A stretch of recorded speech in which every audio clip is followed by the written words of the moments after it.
Hello guys, nakarating na kami sa Bombay Central. Ito oh.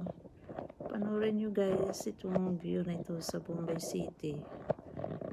Mangyayari lang ito guys pag Ramadan. Walang tulugan. Lahat kumakain sila sa labas. Yun. Ang dami hanggang umaga yan. Pag yan ng pag Ramadan. Yun. Kaya pumunta kami dito.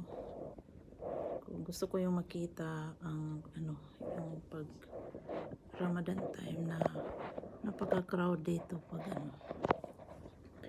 Kasi mga tao lumalabas, kumakain sila hanggang umaga na yan. Then pagkabukas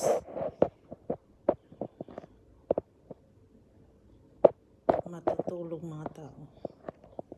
Baliktad, ibig sabihin baliktad ang araw. Sa gabi open, kain hanggang magdamag.